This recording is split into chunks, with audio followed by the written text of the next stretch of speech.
Welcome to MMA Fancast. My name's Luke. I'm joined by Jeromy, the Adonis Mitchell. Jeromy, welcome. Thank you for having me, man. I always love being on here.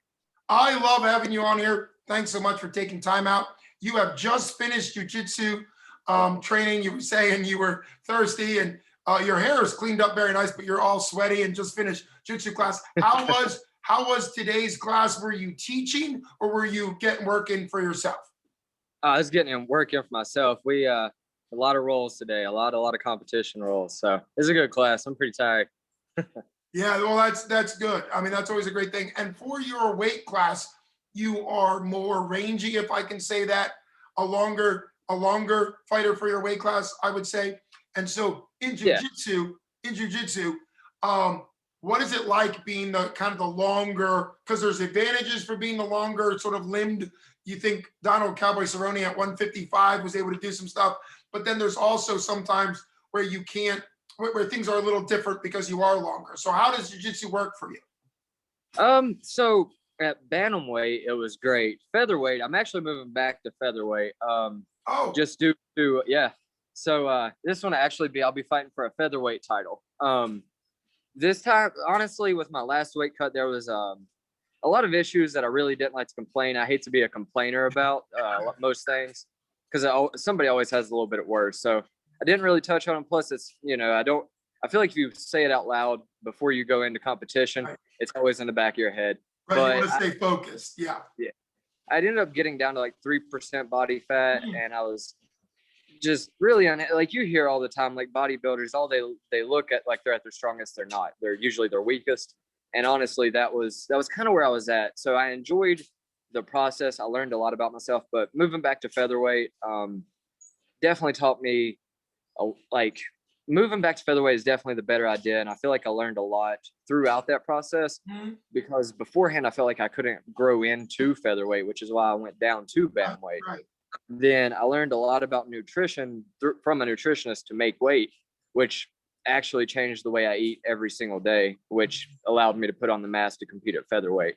But being the longer guy in jiu-jitsu doesn't really do me any favors. And in my gym, I'm actually one of the shorter, less rangy guys.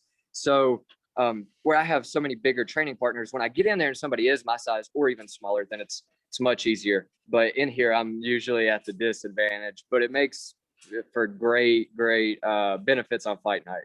Well, and that's probably the plan anyhow, right? You want, what do they say? Train hard, fight easy, right? There has to be a part where when you're actually in the cage, things are working better than they do in training, because if it was vice versa, it's going to be a problem. So, well, absolutely. And there's people that know, like after you train with the same people, there's so many people that know what you do that when I get into competition, I'm almost amazed it worked again, because I'm like, oh yeah, all of my training partners don't fall for that anymore. So it's almost like a relief when it does work. Well, that's actually something I guess we could talk about. That something that fans that don't train wouldn't know is that, particularly, I mean, it can be in kickboxing as well, but definitely in jiu-jitsu, that certain setups and certain styles of doing stuff, eventually your opponents, because they're your training partners, know what you're going to do, which is one of the reasons why the very recent UFC fight between Kimura and Burns was so interesting, because they had trained together a ton, like a lot. And it is interesting because you see a lot more in training than you do in fighting. But getting back to your weight, I appreciate you now explaining kind of what the process was. Obviously, we talked a lot about that before your title fight. And I think you always have to work on the mental edge, right? There's no reason to put doubt in your mind, or worse yet, your opponent hears something and that. So that's good. But what it sounds like is, and I've always talked to you about this, you're a student of the game. Every time we talk, you're intelligent. You literally want to be very mentally sharp in how you approach it. And so what I heard from you is you took what could have been a disappointing experience, because at one point you thought bantamweight was going to be your next hurrah. Yeah, and it was really disappointing to deal with at first. Yeah, so. But now it looks like you've taken, instead of being disappointed, and you've said the same things you learned to make weight, you've now learned to put the weight on that you didn't think you were going to be able to put on to stay at featherweight. Now, given how you were feeling, sucked down, 3%, not at your strongest, that fight, from what I remember, was like a minute and a half or something. Remember, it wasn't. Yeah. So, are you glad it went short? Was that something that was you could say this now because it's what is it something you were worried about going in, or did you think you could go 15?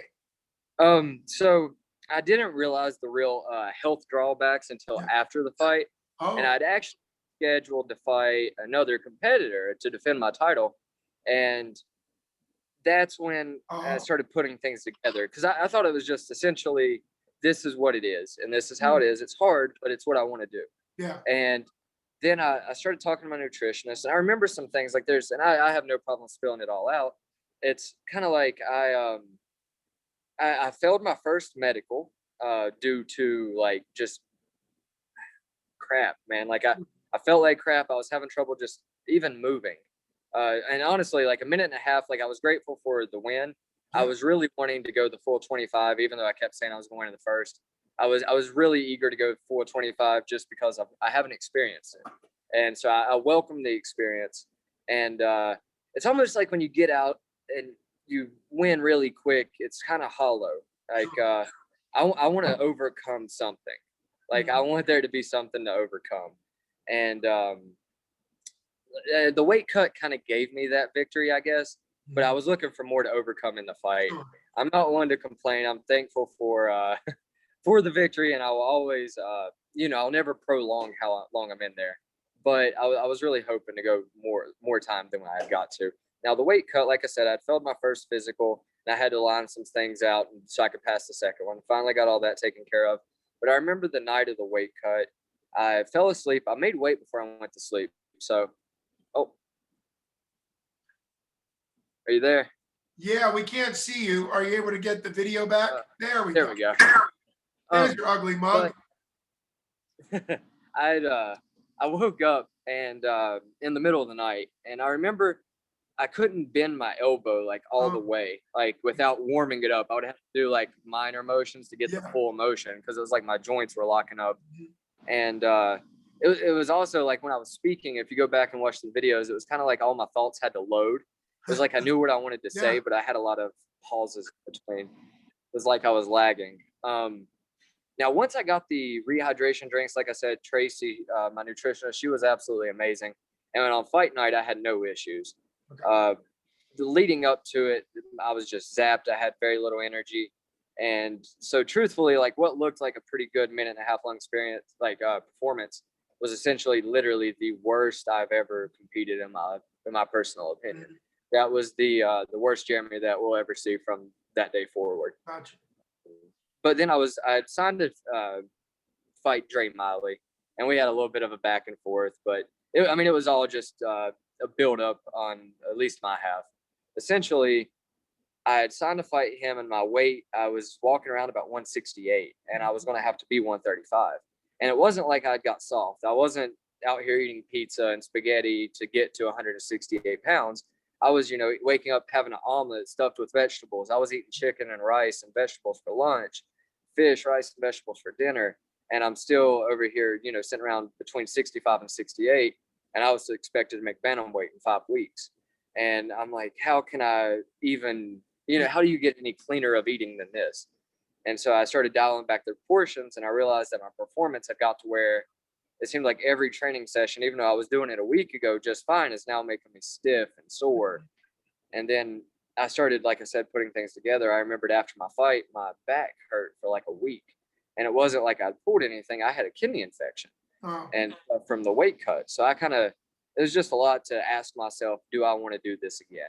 And so sure. I sat down and talked to my nutritionist, my coaches, and my manager. And my nutritionist essentially was telling me that when you empty your body of all fat reserves and you're not eating a lot of food because obviously you have to make weight, Right. that your body has nowhere to pull it from other than muscles and organs.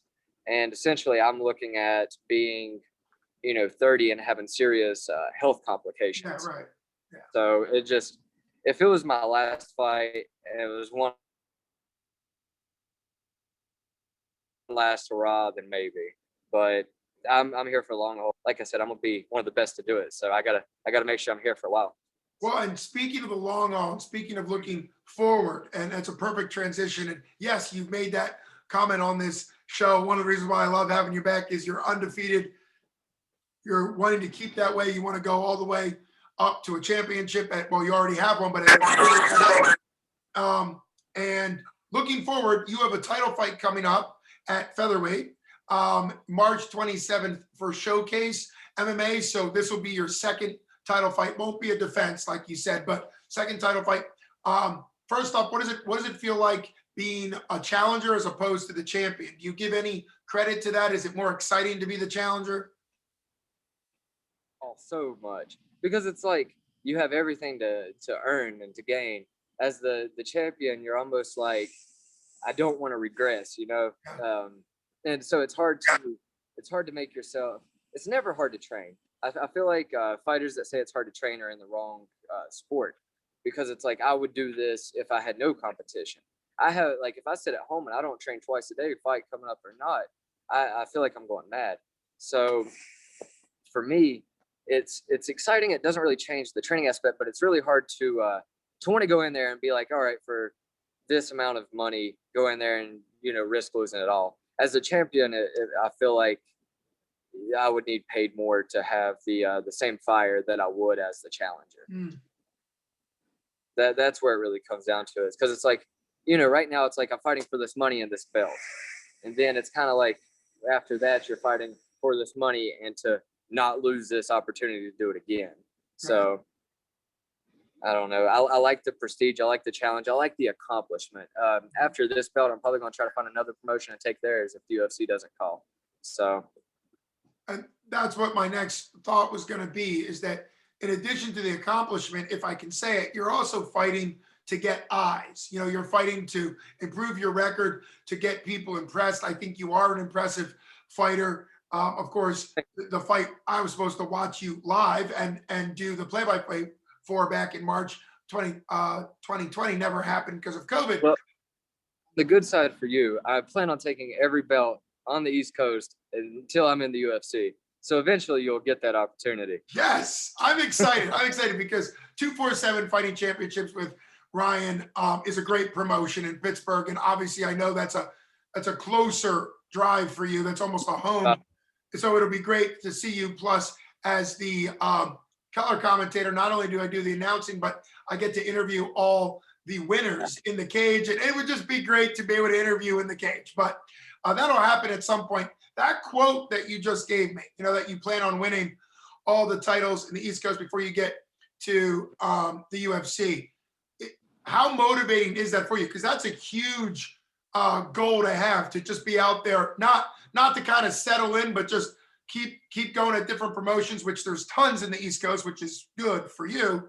But what does that feel like to have that drive where you want it to be title after title from now on? So for me, I've done a lot of digging of why I even do this. Not like I've questioned, but I have wondered, like, why am I so obsessed with this? And for me, it's like, I hate the idea of being disrespected in the sport, and I feel like with that I'm undeniable. And also, I feel like I'm gonna have to beat all of these guys anyway if I want to be the best there is. And I mean, it's no disrespect. These guys are dangerous, very game competitors, and there's no disrespect. And I only seek out those competitors. I mean, the fight you were going to commentate that I was in was a very competitive fight. I was not picking any easy fights. My last opponent was 6-3, coming off of four first round finishes. Mm-hmm. My next opponent 7-3, coming off of 2 finishes. Like, I'm gonna have to beat all of these guys to be the absolute best there is. I see so many guys that they pick it easy until they can get there, and they're like, "Well, we'll fight when we get to the UFC." Like, yeah, you will, but I'm not gonna fight these guys in the UFC because I've already beat them. Mm-hmm. And when they do have to fight me in the UFC, they're gonna have jitters because they've already lost to me. Yep. So I'm gonna go ahead and try to clean house before I get there, because I don't want to fight 12 fights in the UFC before I touch gold. I want to fight 3 or 4. Mm-hmm. So for me, that's the motivation. It's like the more I take off my hit list right now, the less there will be later. So, and I don't want to get there, feel that level of competition under the big lights for the first time. I want to feel that competition every time I step in there. Or, if I get in there and I finish them in a minute and a half, then that's cool. Because that, like, I don't get paid by the hour by any means. You know what I mean? I get paid to show up. I get paid to win. But the competition is what drives me. So if I go all the way to the top and I get first round finishes, great. But for me, it's the competition. I want to train hard every day, try to beat these guys, fight the best guys so that I can get in there and be ready for that. And like I said, if I get there and it's still first round finishes, then cool. But I want these first round finishes over these over people that there's prestige in beating fast, not over somebody that's, you know, been beaten fast multiple times or even lost multiple times. Because yeah, I might be able to trick local MMA fans into thinking it's a tough fight, but the guy that I'm trying to impress, the promotions that I'm trying to impress, they know. You know what I mean? They check the strength of record. And I want when people look at my record to be like, he's fought nothing but killers and he's killed all of them. So Well, and speaking of strength of record, and you've explained that probably better than most for people that don't know regional MMA. The best way I describe it is what you make it. You know, you can make a pro can make regional MMA literally just fun in the sun and just trying to take the easiest, most fan friendly winning things. And sometimes that actually holds a pro back because down the road, a promotion likes their record, but then they look at strength of competition and it's like, you know, not calling anybody out, but I've seen local regional pros that are maybe 3-7 still fighting, and hats off to them. Good for them to still be fighting, but they shouldn't be fighting guys who are 5-0. You know what I mean? And those, yeah. But because they there's do. no interest in it. Like, yeah. You know that happens. I've seen it, and then the guy has a 5-0 record, but he's mainly fought below 500 fighters, and so they're going to get there with me, get exposed, like because they didn't do it the right way. Well, hopefully you'll take this as a compliment because I mean it. Your record is kind of like the concentrated drink that you got to add a lot of water to because it's so powerful. Because you don't have a long pro career, but like what you're talking about, because you're going at strong opponents. And when you're 5-0 or 6-0, your record is much stronger than a record who's maybe 10-1 but has less strength. What does that feel like to you to know that you are taking a concentrated route, a condensed route, so to speak? For me, it feels like it feels right. It feels good. It feels like it's the way it should be. The sport is fighting. The sport isn't padding your record. It's like you said, it is what you make it. But that's also what's going to show. So therefore, you beat these guys that are nothing, and you make it somewhere. You're just going to get exposed. Like I'd said, if you take the hard fights, you do it at the right time. You don't have to work your way back to the UFC. You know what I mean? When you get there, the first ready. So for me, it feels right. It feels like what everybody should do, but very few have the courage to do. And to the ones that do it, they're the real fighters. The other ones, they're the pretend fighters. So honestly, I feel like they might say there's 5,000 featherweights, U.S. featherweights, whatever. But there's only 100 of us actual fighters, in my opinion. Those are the ones going out there. So when I see, somebody that's 3-0 and they have that strength of schedule outranking somebody that is 9-0, for me, being that 3-0, it feels good because I'm like, it shows that courage pays, in my opinion.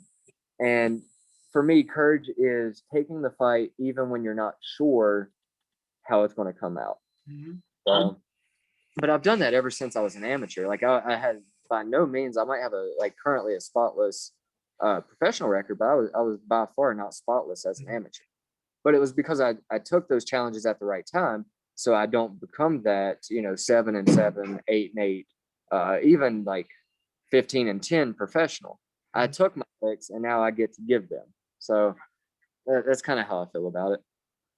Well, you have given a ton of insight into what it's like, even going back to your amateur career, because amateur careers are tough because fighters are trying to figure out if they actually want to do this professionally or can they do it. And so I do think that there's a certain temptation at the amateur level to obviously try to go undefeated. But like what you pointed out, the thing about amateur, you feel like you're trying to prove to others, like, oh, okay, let him go pro now because he's good.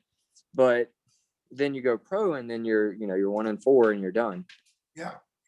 Well, looking forward for you, what are you hoping, what besides a win, of course, but what are you hoping to get the most out of the March 27th fight? I'm looking to get the showcase featherweight title, increase my record to 4 wins, 0 losses, hopefully with the first round TKO. But know that if you see me into the later rounds, even the 5th, that I'm happy to be there. Never thrilled. Fights are scary. You know what I mean? So I try to be very relatable, never try to put on a fake persona. So genuinely, they're very scary from far out. But as I get closer and as I'm about to walk, it's not scary anymore. So know that if I am in the 4th or 5th round, that I am happy to be there. So that's where I'm looking to gain another victory, to gain another belt, but to gain a moral victory mostly.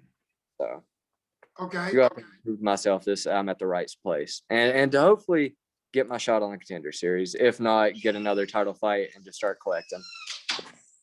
Well, I can't wait to see where you go from here. And thanks for all the insight and the honesty to let me and the audience know kind of some of the behind the scenes life of a fighter. As always, it's an honor having you on the show. I've had you on the show both before you became a pro champ and after, and I can't wait to have you back on the show when you are the 145-pound showcase champ. So until then, best wishes to you, and I can't wait to see you bring home that strap March 27th. Thank you. Can't wait.